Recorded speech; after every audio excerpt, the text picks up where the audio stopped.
आगे बढ़ते हैं। राजस्थान विधानसभा में शून्यकाल के दौरान दो अहम मुद्दों पर जोरदार बहस देखने को मिली। निर्दलीय विधायक रविंद्र सिंह भाटी ने प्रदेश में गैंगस्टर्स के बढ़ते हौसलों का मुद्दा उठाया, तो वहीं नोहर से कांग्रेस विधायक अमित चाचाड़ ने कांस्टेबल के आश्रित को अनुकंपा नियुक्ति देने की मांग की। दोनों ही मामलों पर सरकार की ओर से जवाब दिया गया और अनुकंपा नियुक्ति के मामले में भरोसा भी दिलाया गया। देखिए रिपोर्ट।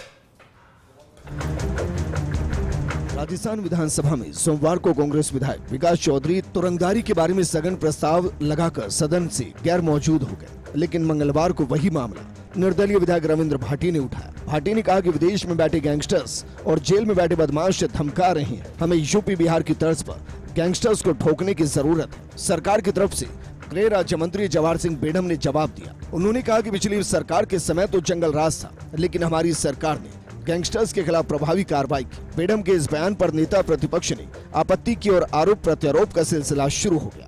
ये वाकई गंभीर विषय है कि आज के समय में देश के बाहर बैठे वो तमाम लोग, वो अपराधी जो जेल के अंदर भी बैठे कुछ लोग जो गैंगों को फली फूल कर रहे हैं, साथ ही साथ डिब्बा कॉलिंग की बदौलत, इंटरनेट कॉलिंग की बदौलत हमारे यहाँ के तमाम जो अच्छे लोग हैं, जो अच्छे डॉक्टर हैं, अच्छे व्यवसायी हैं, जो प्रतिष्ठित लोग हैं, आज उनको धमकियां मिल रही है। माननीय अध्यक्ष महोदय, पुलिस के पास जाने की हिम्मत नहीं होती, हौसले उनके बुलंद होते जा रहे हैं, क्योंकि शुरुआत में हमने किसी भी तरीके के कोई प्रकरण दर्ज नहीं किए, उनके नाम हमने छुपाए। हमने इसलिए नाम उनके छुपाए ताकि वो ग्लोरीफाई नहीं हो, पर उनके धीरे धीरे हौसले जो है वो बुलंद होते गए और जिसकी बदौलत आज के समय में आम व्यक्ति को अगर किसी की परचून की दुकान भी ठीक चल रही है तो उसको भी धमकियां आ रही है। माननीय अध्यक्ष महोदय, धमकी मिलने के बाद में वो तमाम लोग, वो व्यवसायी अपने दुकान पे नहीं जा सकते, अपने शोरूम पे नहीं जा सकते, अपने प्रतिष्ठान पे नहीं जा सकते, बच्चों को स्कूल नहीं भेज पा रहे हैं। आज के समय में ये स्थिति जो है, ये जो प्रकरण है, ये कैंसर की तरफ बढ़ता जा रहा है।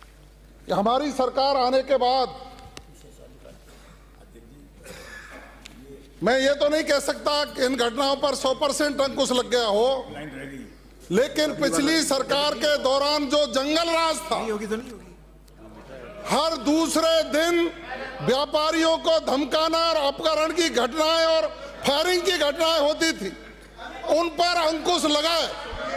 उन पर हमने अंकुश लगाने की पूरी कोशिश की है। मैं जहां तक समझता हूं, ये पुराना आपने जो इतिहास बता दिया, उसके बावजूद भी धमकियां आ रही है। आप उस पर बात करिए कि नहीं, कार्रवाई की नहीं कह रहे साहब, वो तो कह रहे हमने बहुत अच्छा काम किया है। माननीय अध्यक्ष महोदय, जो अच्छा काम किया है उसके बावजूद धमकियां आ रही है। इसके लिए आपका क्या प्लान है, उस पर चर्चा करें। हम बजाय कि ये बताने के भाई सरकार, ये सरकार, आप स्पेसिफिक बताइए कि हो गया। आपने जवाब आ गया, पूरा विस्तार से आ गया।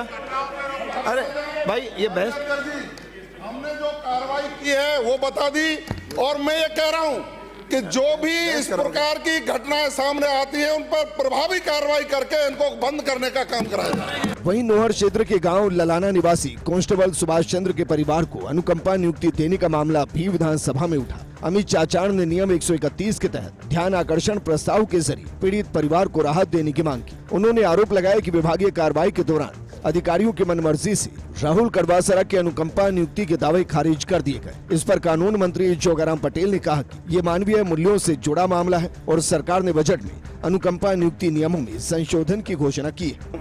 और लंबे प्रयास के बाद ही 2023 में हमारी पूर्ववर्ती सरकार के समय मुख्यमंत्री अशोक गहलोत जी ने मानवता को देखते हुए यह अनुकंपा नियुक्ति 2023 नियम लेकर आए थे। लेकिन अधिकारियों की कार्य प्रणाली पर सवाल खड़ा होता है कि उन्होंने इस तरह का राइडर लगा दिया कि यह सिर्फ दुर्घटना में मिलता है, जबकि कार्मिक की कोई मृत्यु हो जाती है तो उसके उपरांत हम अनुकंपा नियुक्ति, चाहे वो एक्सीडेंट में हो चाहे हार्ट अटैक में, उनको मिलती है, उसी अनुसार उनको मिलनी चाहिए थी। लेकिन काफ़ी देरी हुई। अब जिस तरह से मंत्री जी ने कहा है, हम इनका पुनः आवेदन करवा देंगे और इस तरह के अन्य भी कोई भी राज्य में प्रकरण है उनको भी नियमों में स्थिरता देते हुए उनको नियुक्ति दी, जिससे कि वो अपने परिवार का भरण पोषण कर सके। इस मानवीय दृष्टिकोण के कारण ही इस परिवार की आर्थिक स्थिति भी बहुत तंग होगी, क्योंकि कमाने वाला था वो कमाने की स्थिति नहीं, 2015 से कॉमा में, तो आर्थिक खर्चा भी बहुत हुआ होगा, ये हम सब मान के चलते हैं। और जब वो हमारा परिवार का कमाने वाला सदस्य इस तरह से परिवार में रहता है तो मानसिक वेदना होना भी स्वाभाविक है। मैं माननीय सदस्य से ये निवेदन करूँगा कि हमारी सरकार की संवेदनशीलता और जो अभी 2 वर्ष इस बजट में घोषणा की है उसके अनुसार हम नियमों में होते हुए भी इसकी पूरी कोशिश करेंगे।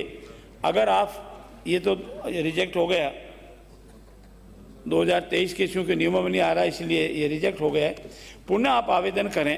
परिवार में जो भी पात्रता रखता है उसको अनुकंपा नियुक्ति देने का पूरा प्रयास करेंगे। विधायक अमित चाचाण पिछले 7 वर्षों से ये मामला लगातार उठाते आ रहे हैं। साल 2023 में उनकी मांग के बाद ही अनुकंपा नियुक्ति नियमों में शिथिलता दी गई थी, लेकिन अब तक परिवार को नियुक्ति नहीं मिल पाई। विधायक का कहना है कि अधिकारियों के लेट लतीफी के कारण पीड़ित परिवार को न्याय नहीं मिल सका। उन्होंने बताया कि सुभाष चंद्र पिछले 10 सालों से कोमा में है और परिवार के सामने आजीविका का गंभीर संकट बना हुआ है।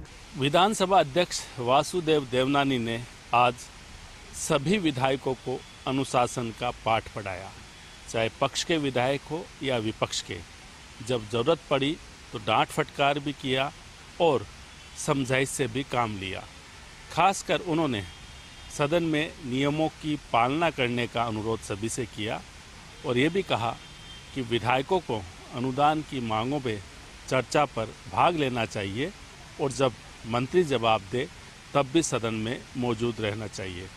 कुल मिलाकर स्पीकर की कोशिश यही रही कि सदन सुचारू चले लेकिन नियमों की पालना की जाए और इसका असर अब विधायकों पर भी नज़र आ रहा है और साथ ही मंत्रियों पर भी। कैमरामैन नरेंद्र के साथ Naresh Sharma, first India news, Jaipur.